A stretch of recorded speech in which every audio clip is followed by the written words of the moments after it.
opportunity and say, look, because the word problem, the word adversity, it comes from a Japanese word, meaning a crisis. It's a two-part word.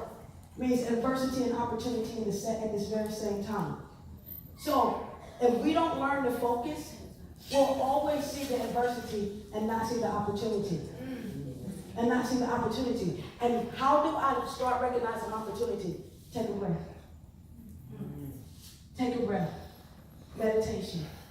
Meditation is the number one thing that brings your mind into focus. As a matter of fact, God told Joshua, he says this, that if you meditate in the word day and night, not when we say word, I know people say, just read your Bible day and night. Read the Bible day. That's not what he's talking about. The word, he said, meditate in this book of the law. The book of the law actually there is the Sefer. It's the Hebrew alphabet where he created the world from. It is where creation comes from. He said, if you meditate on how I did creation, if you just meditate on the patterns that I set, then you shall make your way prosperous. Then you shall have good success. Success comes from meditating on the ability, or on your ability to create your life. He says, I came that you may have life and have it how? More abundantly. The word have means to own. Yes. He says, I didn't come so you can just experience life. I came so you can own your life. Now let me ask you this question. Who owns your life right now? Who owns it right now? Who are you living for right now? Because when is the last time you had an extraordinary moment? Because if you're in ownership of your life, I have extraordinary moments every moment that I'm living. Because what? There's never nothing going on. Every moment is extraordinary. As long as I'm breathing, it's extraordinary. Because why? God is in me and power is flowing through me moment by moment. So it happens through what are your intentions?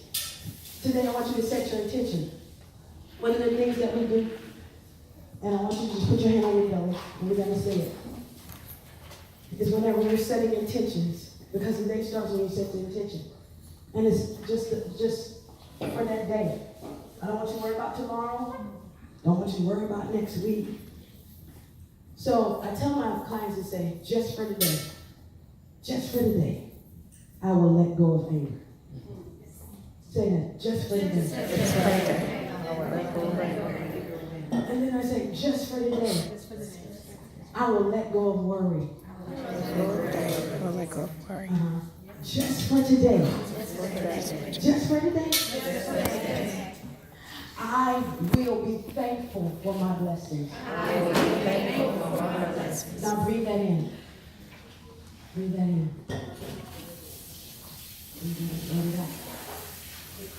Just for today. I will be honest with myself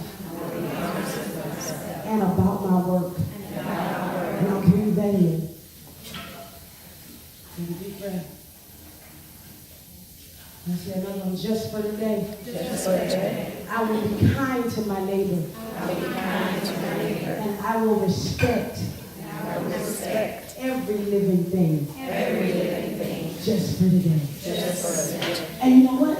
You do that. And then the next day you set your intention. And the next day you set your intention to the point where your RNA starts copying. These are my intentions. And the more they copy your intentions, the more you start to see your DNA take a picture of what really is. Of what you're holding inside your head. So today, I gave you those icebergs. Because I told you that it wasn't what was at the top that sunk the Titanic. It was at the bottom. What was at the bottom? And a lot of times we spend so much time trying to fix everything that's at the bottom. We do. We spend a lot of time because, every psychology, let's go back to the past. Let's go back to your childhood. Let's go back. Let's dig up stuff.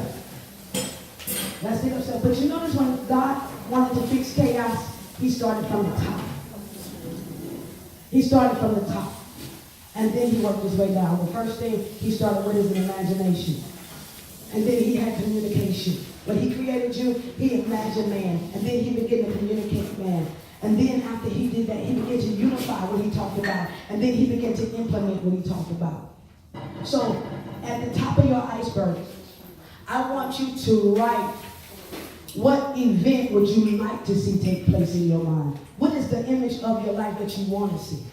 Think about something right now that is not where you think it should be or what you want to, we're always trying to change everything. And really, it's not about changing. It's not about changing. Because you can work and some things will never change. But it can always evolve to something higher. It can always evolve to something better. And the power of your mind is not just to think.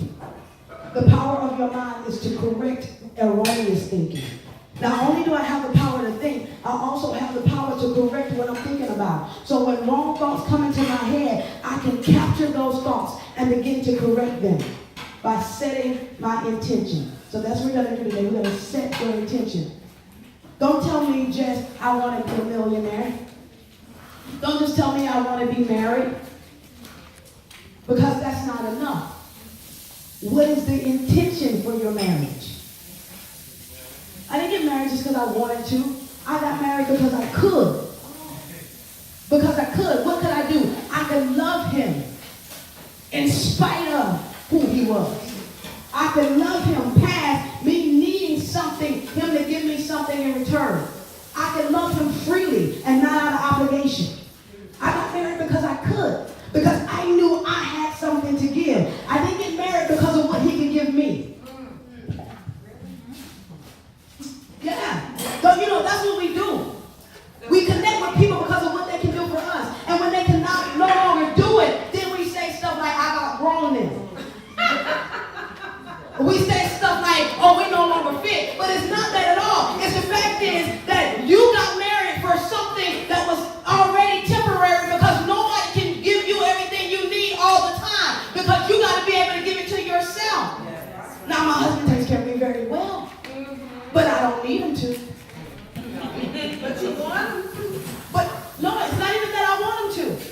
Let me tell you why. Because whenever I walk around, or whenever you walk around saying, I want, the word I want means I don't have. All right. So I never use I want. That's why David says, the Lord is my shepherd, I shall not want. Because I already have it. Right. I don't have to walk around wanting what I already have. So I tell him stuff like, you're my Lord in the earth realm, and you were designed to take care of me. But I have no problem calling him my Lord in the earth realm, because I can talk about him, that Lord, like I talk about that Lord. And I look at them both and say, the Lord is my shepherd, I shall not want. My bills are paid. I'm happy. I'm smiling every day. I look at them both and say, I got rest beside green pasture. I got peace in my house. Because they mirror each other. And guess what? He wasn't saved when I met him. All y'all praying for a Christian brother. All right now. My husband was a Muslim when I met him. And that's not saying anything wrong with that, but he was a Muslim and I was a PK kid. We on two sides of the coin. But I didn't introduce him to me just with the whole church girl stuff. He came in and we were talking, and he came in going off on me because I had a Bible. And he had a bean pie. and so, you know what I did? I just let God's light shine through me. I wasn't worried about a date. I wasn't worried about a number. He was cute now. He fine. I show y'all pictures. Woo! All light skin, good hair, Italian and Puerto Rican mix, Yeah,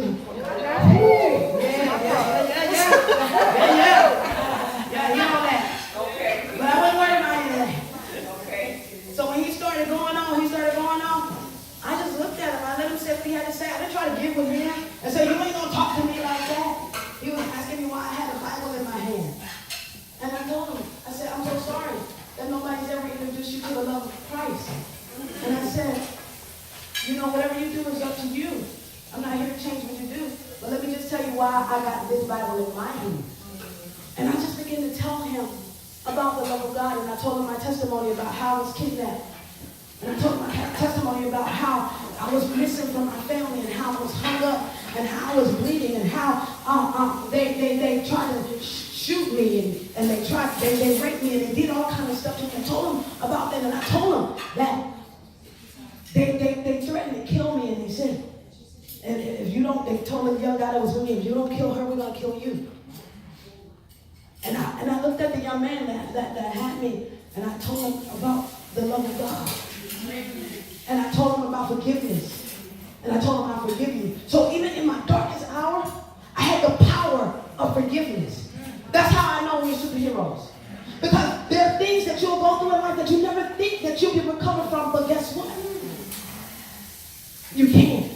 And I told him about all the things that happened, and I told him, I said, and I want you to know that God loves you. I told the young man, God loves you, and he forgives you, and I won't die. So if you're going to kill me, kill me. Go right ahead. But I won't die without forgiveness in my heart. And I said, I love you, God. I love you, I forgive you. And the gun started shaking in his hand. And he was like, I don't even believe in God. There ain't no God. He said, well, we know God, and now I'm about to kill you. Doesn't matter what you believe, that don't make it not real. And the love of God. The love of God. And that's all I told him about. I didn't preach, I didn't beg, I just told him about the love of God. And he started driving, he was hitting telephone poles up. All of a sudden he stopped the car and said, get out of the car. I cannot kill you. He said, God won't let me kill you. Now, understand they had told him, if you don't kill her, we're going to kill you. So he had every intention of doing it. And I walked away that day at 24 years old, crawling till I got to a destination. And I told him, I said, the reason I serve God is because I know he's real. Not because of what I heard, not because of religion, not because of anything. I know he will make a way for you in the middle of where it's like nothing possible can get you out.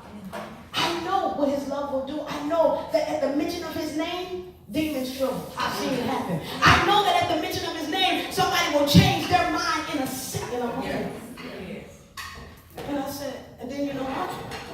And I said, I know you know, I know you thought that you were, the one orchestrating your whole life during this time. And the God began to show me stuff about his life. And he just began to cry. Then he ran out of the business we were in. And he went and sat in the car for 30 minutes or so. I didn't know he was out there, sitting in the car. I didn't realize iron was sharper than iron.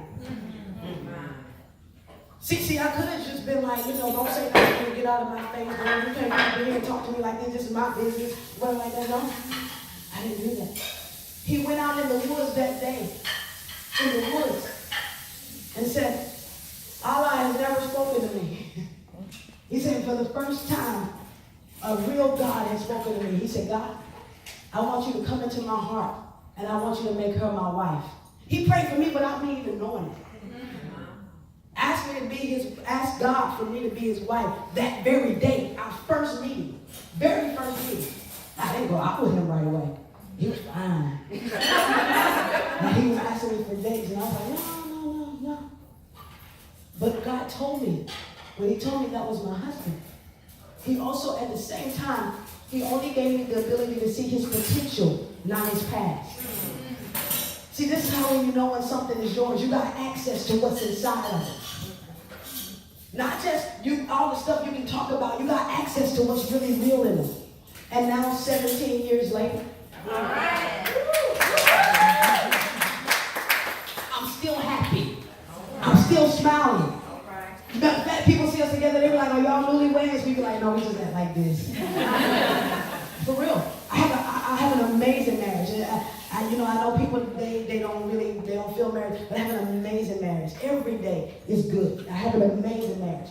Does that mean we haven't had tests and trials? Yes, we have, but it's still been amazing. I have peace. I wake up, I'm whole. I get to do what I'm called to do. I'm not in competition with anybody. Amen. Yeah, I get to be me, and I give him the freedom to be him. So yeah, it's possible through love. So you have the power in you to love with the power of intention. Set your intentions for your life. So now, you wrote your advantage. Now I want you to, what are the things that it would take to see that event? How do I determine that? How do I determine that? We set, number one, the pattern. What patterns do I need to start setting in my life to see these events happen? One of the reasons I knew when God told me, he said, everything that you want your husband to be to you, I need you to be it to me. So I knew I wanted a man who would show me attention. So I started showing God attention, and I set that as my pattern. I knew I wanted a man who was a giver. So I did that to God. And I set that as my pattern. I'm not talking about no creepy stuff. I'm talking about I just began to actually set that as my pattern, where I got up and I started enjoying the day, enjoying the moment. I started being okay with everything. I started looking at what he created and appreciating everything he created. And I would get up and look at the trees and look at the water and just say, God, everything you created is beautiful. I would do that every day. You know what? My husband every morning tells me I'm beautiful. From the moment I wake up, you're beautiful. You know why? That was my pattern. Every day I start telling him, you're my earthly Lord, and I will tell him how proud I am of him. Even when he did stuff I didn't like, I didn't talk about what I didn't like. I talked about what about him I do like. Because if you talk about what you don't like, remember you're creating that picture. And that RNA is going to send it over to the DNA, and you're going to keep getting more and more of what you don't like. How many of you have been experiencing that? I keep getting what I don't like. I keep getting what's hurting me because I keep remembering what's hurting me. And at some point, you gotta create a different picture. So what are your patterns? What are your patterns? What are your beliefs? By patterns, you're gonna write down patterns. You're gonna write down your beliefs. What are your beliefs? Not only what do you believe about you, what do you believe about God? No, I'm not talking about just the church belief. You know, because everybody do that. I'm not talking about Sunday school. What do you believe about God? Like, do you believe God is good? Yes. Not in theory. Not that God is good all the time God is good. I'm talking about, do you believe he's actually good? So good that he wants your life to be nothing but good. Or do you believe that he's trying to teach you and punish you and take you through all kinds of stuff in order to get you somewhere? Because God is not a God who's got to kill you in order to bless you.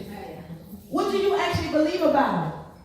Because your worldview is your life view. What do you see when you look out at the world? Do you see pain and torment and destruction? Do you see problems? Do you see a lot of stuff going on that I'm not happy? Do you see a lot of people that are just messed up and sad? Or can you still look at all of the stuff that's going on? I know stuff's going on and still see beauty. And still see joy, because your worldview will be your life view. So what do you believe about that? What do you believe about yourself, your beliefs? Jesus said, if you believe in God, believe also in me. And the problem is, we will believe in God, but we won't even believe in each other. But I'll look at your sister and say, I believe in you. Because if you can believe in the God that created me, you ought to be able to believe in me as well.